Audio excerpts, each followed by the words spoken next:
Terribly sad news to report this morning. Heartbreaking and devastating. World-renowned chef, best-selling author, award-winning host of Parts Unknown, and our friend, Anthony Bourdain, has died. In that environment, was very determined to not up. Anthony Bourdain lived a life most could only dream of, traveling the world, tasting incredible food, and telling unforgettable stories. But beneath the success was a man battling demons he couldn't escape. Fame, addiction, and loneliness weighed heavily on him, even as he inspired millions. In the end, the journey that made him legendary also led to his tragic downfall. What really happened behind the scenes of his remarkable yet heartbreaking life? Few of us know this admission from Anthony Bourdain. He said he experienced a lot of anger and bitterness during his childhood. Reflecting on his youth in a 2017 NPR interview, Bourdain admitted, "I was an angry kid." His feelings of anger, bitterness, and nihilism were fueled by an inner conflict he struggled to understand. This internal chaos leads him down a self-destructive path, and much of his behavior reflects his desire to live life fully, even at its most chaotic and painful. Bourdain's rebellious nature was influenced by the cultural shifts of the time, particularly the ideals of the 60s. He described himself as a child of the Kennedy years and a participant in the counterculture movement, even if he felt too young to fully experience it. He resented not being part of the summer of love or the freewheeling lifestyle that came with it, such as being in San Francisco, experimenting with drugs, and embracing the world of rock and roll. His youth was marked by an intense desire to live on his own terms, but he felt confined by the stability of his own home, which contrasted sharply with the lives of his friends, many of whom had more turbulent family lives.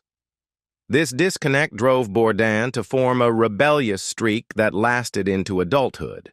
Despite his self-awareness of his flaws, Bourdain remained unapologetic. In a 2013 interview with The Guardian, he candidly expressed, "I was rebellious and bitter that I wasn't old enough," a sentiment that echoed his feelings of frustration. When asked in an interview with Men's Journal about what advice he would give to his younger self, Bourdain's response was revealing of his stubborn nature. "I wouldn't have listened. That's the kind of a-hole I was." Anthony Bourdain struggled a lot in his early career. His entry into the restaurant industry began in the mid-1970s when he worked as a dishwasher in a restaurant in Provincetown, Massachusetts. It was there, amid the chaotic rhythm of the kitchen, that Bourdain fell in love with the world of food. He quickly transitioned from washing dishes to working the line, where he was forced to confront just how much he had to learn. But despite his lack of experience, he was captivated by the energy, the pressure, and the raw, unfiltered nature of kitchen life. Determined to make a career out of his newfound passion, Bourdain dropped out of college and enrolled in the Culinary Institute of America, graduating in 1978. From there, he embarked on an exhausting, decades-long climb through New York City's restaurant scene. The work was physically demanding and relentless, and the industry's high-pressure environment fueled his already self-destructive tendencies. He embraced the hard-living, hard-drinking, drug-fueled culture that was rampant in the culinary world at the time. Long hours in the kitchen were followed by equally long nights of substance abuse and partying, a lifestyle that Bourdain himself later described as reckless and damaging. Despite the hardships, Bourdain slowly worked his way up, eventually landing the position of executive chef at Brasserie Les Halles, a French brasserie in Manhattan. But the journey had left its scars. In a 2017 interview with The Guardian, he admitted to harboring psychotic rage during his years in the kitchen. He was ruthless and often cruel, treating his co-workers with little patience or kindness. "I was awful to line cooks, abusive to waiters, bullying to dishwashers," he recalled, acknowledging that his behavior hurt many people, something he deeply regretted later in life. However, working in a commercial kitchen is an unforgiving grind, and Anthony Bourdain knew this reality all too well. The endless hours, physical labor, and mental exhaustion pushed even the toughest chefs to their limits. For Bourdain, the kitchen wasn't just a workplace, it was a battlefield where his body and mind endured years of punishment. In an interview with the New York Times, he recalled those brutal early years, saying, "They worked me like a rented mule. I was at the bottom of the totem pole and worked 7 days a week." The demanding nature of the job left its mark, and he carried the physical scars as lifelong reminders of the sacrifices he made. The kitchen was an unforgiving place, and Bourdain bore the evidence on his skin. Speaking with The Guardian, he described the numerous injuries sustained throughout his decades in the industry: burns, flesh marks, and knife scars that mapped his years of experience. His hands, in particular, suffered the worst of it. Years of handling lobsters and shrimp left him with constant inflammation and rashes. His right hand became mangled with arthritis from gripping a whisk improperly for so long, the repeated motion slowly pushing his bones out of joint. The damage was irreversible, a testament to the grueling nature of kitchen life. But while Bourdain endured the physical and mental toll of the restaurant industry, he was also nurturing another passion: writing. Between shifts and after long, grueling nights, he would channel his experiences into words. He documented the raw, unvarnished truth of kitchen life, transforming his years of hardship into stories that would one day resonate with audiences far beyond the restaurant world. It was this unexpected talent that would ultimately change the trajectory of his life, taking him from the depths of the kitchen trenches to the heights of literary and television fame. Despite his eventual success, Anthony Bourdain spent most of his life struggling with financial instability, living paycheck to paycheck with no safety net. Unlike many celebrity chefs who rose to fame in their 20s or 30s, Bourdain didn't get his big break until he was in his 40s. Up until then, he lived with a constant undercurrent of financial anxiety, working grueling hours in kitchens just to scrape by. After graduating from the Culinary Institute of America, Bourdain found himself stuck in a cycle of low-paying jobs that barely covered his expenses. In an interview with Wealth Simple, he recalled, "I never went home with more than $120, admitting that he had no real financial stability. His living situation was equally precarious. He was staying with his then-girlfriend, relying on meals from the restaurant where he worked just to eat. No matter how hard he worked, he was always a paycheck behind, at least, constantly trying to catch up, but never quite getting ahead. His financial troubles were compounded by years of irresponsibility and avoidance. By the time Kitchen Confidential was published in 2000, when Bourdain was 44, he was still drowning in debt. He confessed, "I hadn't filed taxes in about 10 years. I was seriously behind on rent." He had no health insurance, no savings, and no financial plan for the future. His money problems weren't just an inconvenience. They were a source of deep, lingering stress that followed him every night. In the years before his breakthrough, Bourdain lived with the constant fear that his already fragile situation could collapse at any moment. He described the crushing anxiety that came with knowing that his meager bank account could be garnished by the IRS or that his credit card debt could spiral out of control. "The landlord could kick me to the curb," he admitted, reflecting on the years he spent balancing on the edge of financial ruin. It wasn't just about struggling to make ends meet. His entire life was defined by an underlying sense of instability and uncertainty. It wasn't until Kitchen Confidential became a surprise bestseller that everything changed. The book's explosive success propelled him out of the kitchens where he had spent decades and into a world of publishing, television, and international travel.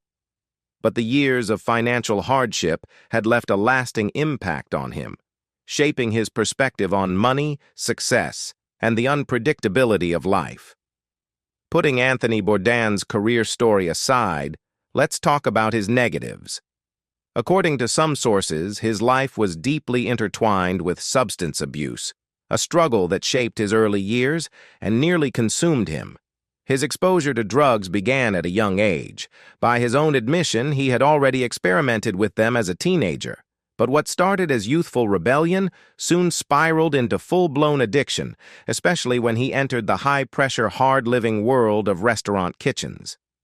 In his memoir, Kitchen Confidential, Bourdain wrote that during his early years in the industry, hardly a decision was made without drugs.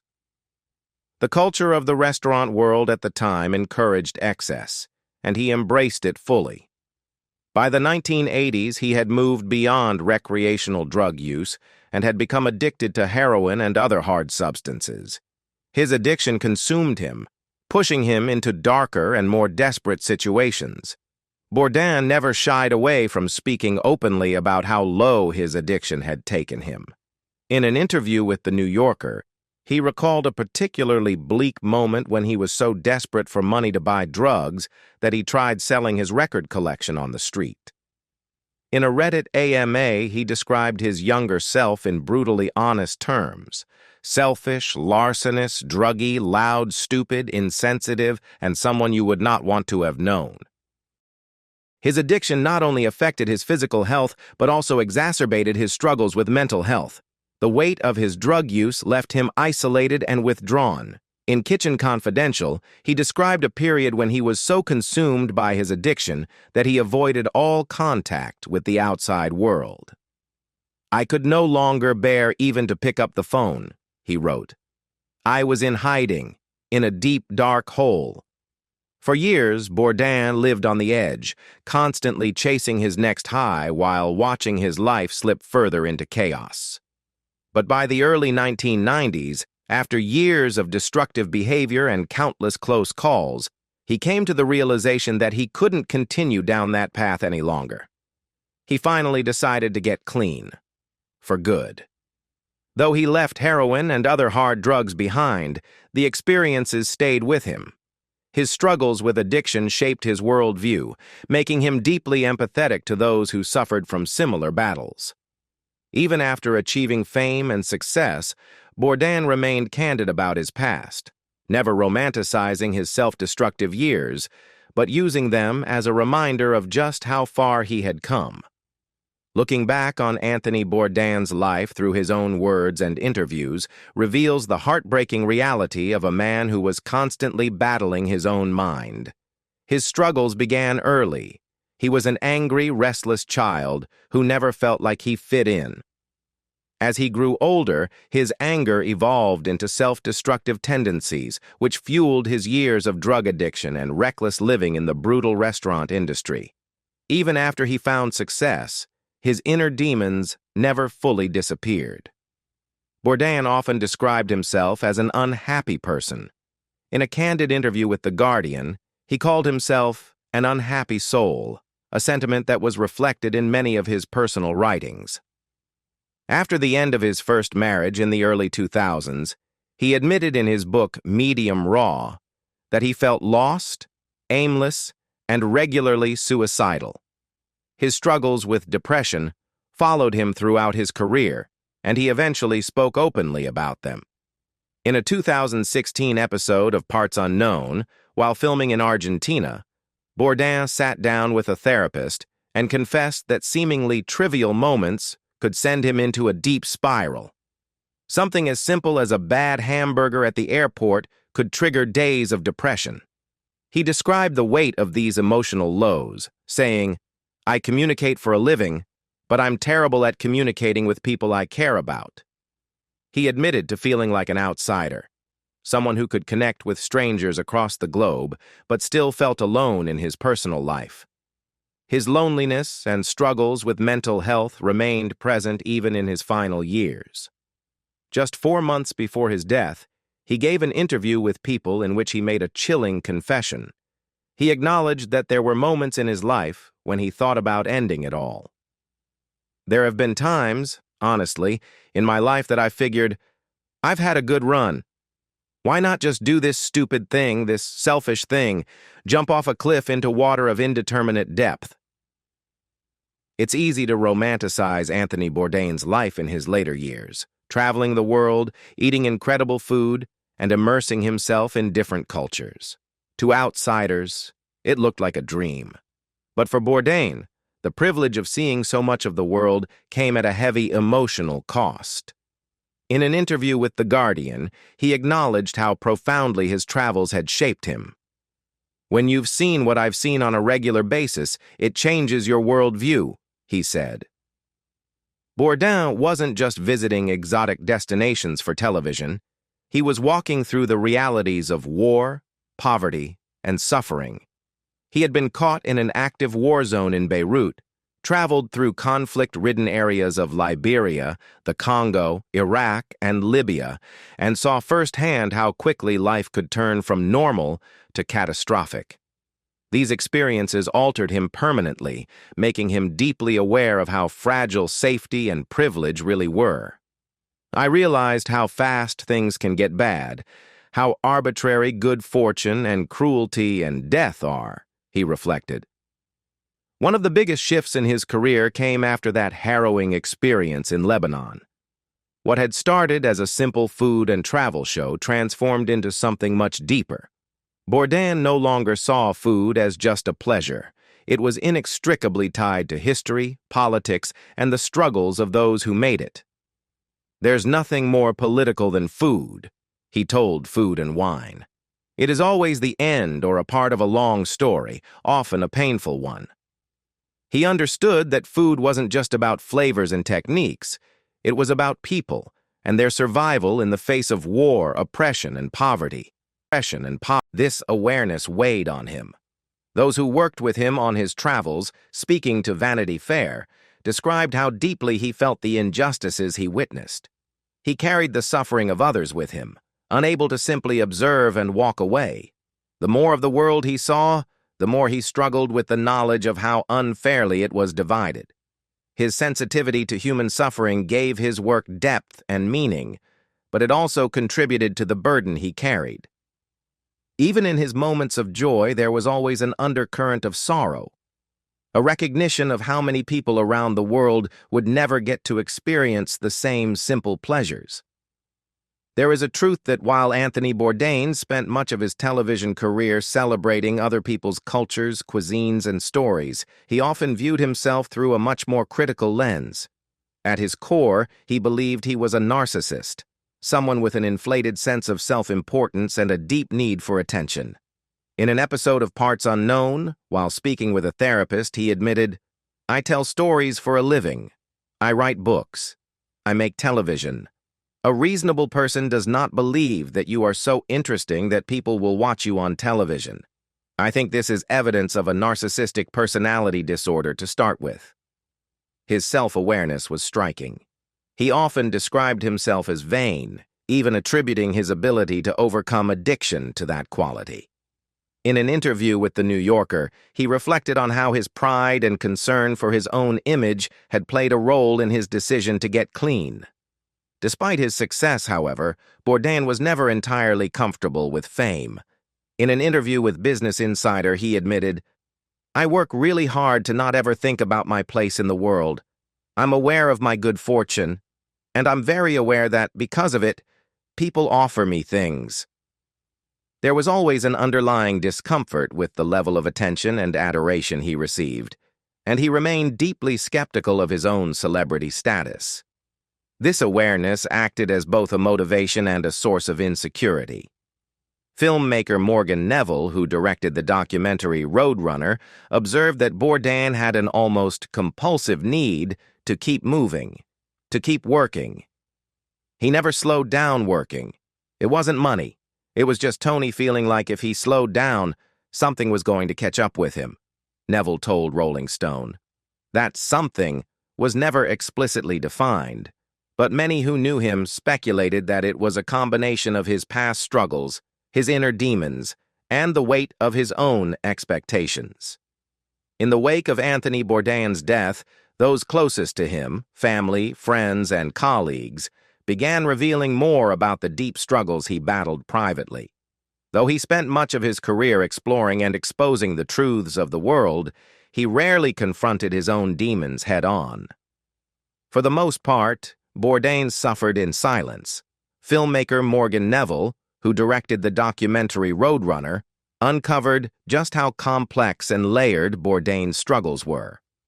In an interview with Vanity Fair, Neville revealed that Bourdain battled a range of mental health issues, including obsessive-compulsive disorder, depression, bipolar episodes, and addictive tendencies.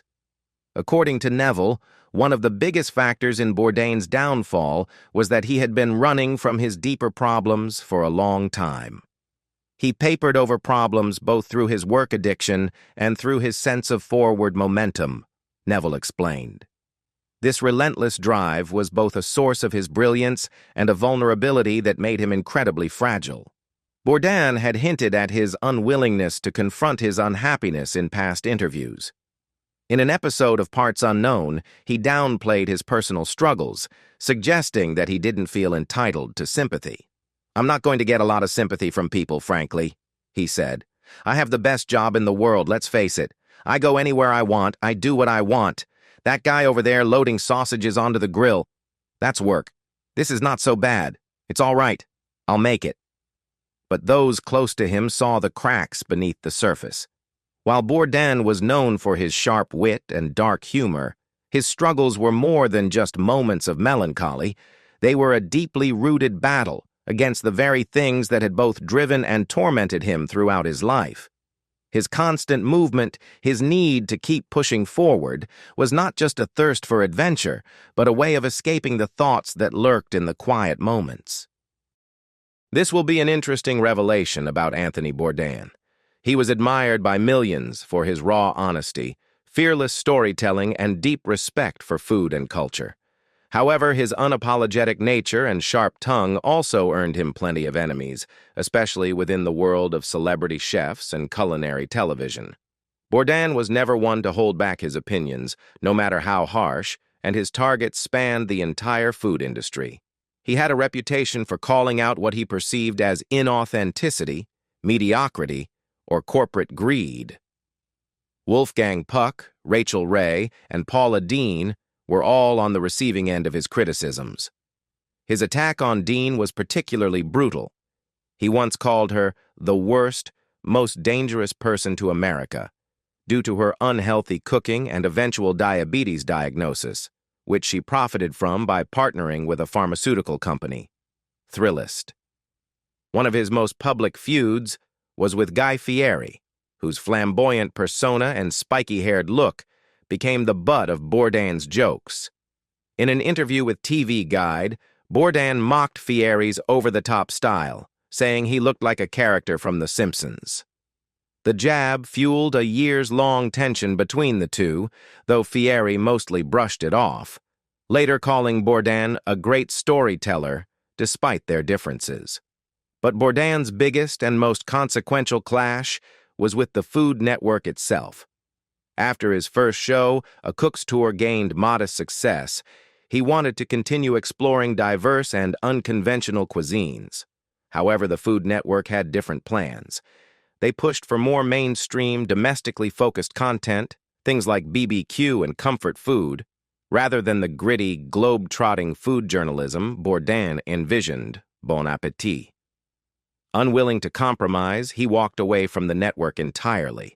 Instead, he struck a deal with the Travel Channel, where he created No Reservations, a show that allowed him the freedom to travel the world, tell real stories, and highlight overlooked culinary traditions.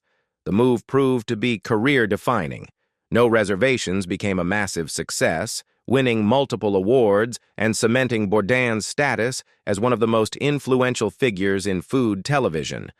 The culinary world was left in shock and mourning on June 8, 2018, when news broke of Anthony Bourdain's tragic death. Fans, colleagues, and fellow chefs struggled to process the sudden loss of a man who had spent his life exploring the farthest reaches of the world, sharing untold stories through food.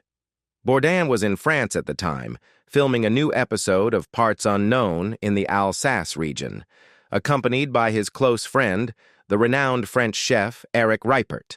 That morning, it was Ripert who discovered Bourdain unresponsive in his hotel room at Le Chambard Hotel in Kaysersberg. French authorities quickly ruled his death a suicide, confirming the devastating news that rippled across the globe. Bourdain was 61 years old at the time of his passing, and his death left a deep void in the food, travel, and journalism communities. CNN, the network behind Parts Unknown, as well as the show's production company, 0.0, made the difficult decision not to air the episode he had been working on at the time. However, in honor of Bourdain's extraordinary impact, they compiled a final season of the show, piecing together 5 posthumous episodes. These episodes featured previously filmed content in Kenya, Spain, Indonesia, West Texas, and New York's Lower East Side, Bourdain's former neighborhood.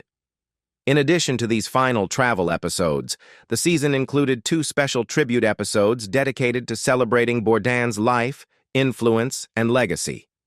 These episodes revisited some of the most unforgettable moments from Parts Unknown, highlighting Bourdain's ability to connect with people across cultures and tell stories that transcended food. His passing was not just the loss of a chef or television host. It was the loss of a storyteller, an adventurer, and a voice that had reshaped the way people thought about food, travel, and the world itself. What do you think about Anthony Bourdain's tragic life? Leave us your comments in the section below. We hope you have found this helpful video. Don't forget to leave a like, share, and subscribe to the channel if you like it. Thank you for watching this and see you in the next videos. Goodbye.